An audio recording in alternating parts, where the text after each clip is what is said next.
Friends, எல்லாருமே நம்ம மீன் குழம்பு வச்சுலாம் பார்த்தோம். மீன் குழம்புலேயே நிறைய வகையில் வச்சு பார்த்துருப்பீங்க.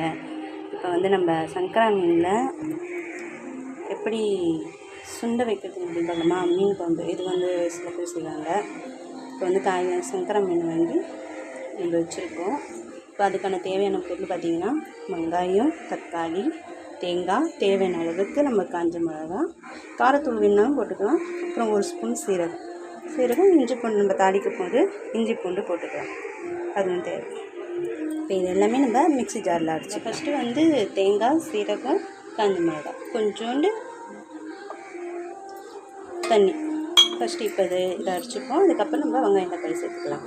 பார்த்திங்கன்னா நமக்கு தேங்காய் வந்து இந்த அளவுக்கு மஞ்சிருக்கு. இப்போ இதில் வந்து நம்ம வெங்காயத்தையும் தக்காளியும் சேர்த்துப்போம். வெங்காயம் தக்காளியும் நம்ம அரைச்சிக்கலாம். நல்லா கொஞ்சம் நைஸாகவே அரைச்சிக்கலாம். நம்ம இந்த அளவுக்கு நைஸாக அரைச்சிக்கலாம். ஃப்ரெண்ட்ஸ், பார்த்திங்கன்னா நல்லா கொஞ்சம் நல்ல மண் இருக்குது. இந்த பக்குவத்துக்கு நம்ம அரைச்சிக்கலாம். கரெக்டாக இருக்கும். இப்போ நம்ம தாளிக்கத்தை பார்க்கலாம். நல்லா கொதிக்குது பாருங்கள் ஃப்ரெண்ட்ஸ். இந்த கொதிக்கும் போது நம்ம மீன் இதில் போட்டுக்கலாம்.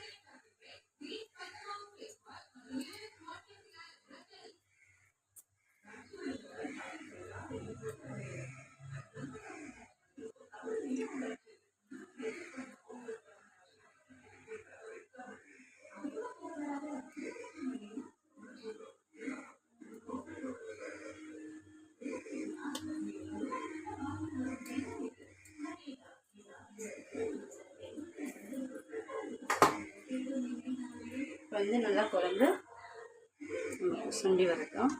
சுண்டி வச்சுன்னா ஒன்றை இறக்க வேண்டியதுதான். நம்ம இதை இப்போ மூடி போட்டு வச்சுக்கலாம். ஒன்றும் நம்ம கிளற தேவையில்லை. Almost ready. இறங்கும் போது கொஞ்சோண்டு புதினா இறக்கும் போது இப்போ நல்லா குழம்பு கொதிச்சிச்சு. மீனும் பாருங்கள் நல்லா வெந்துடுச்சு. இப்போ நம்ம வந்து கொத்தமல்லி தழை தூவி இறக்க வேண்டியது.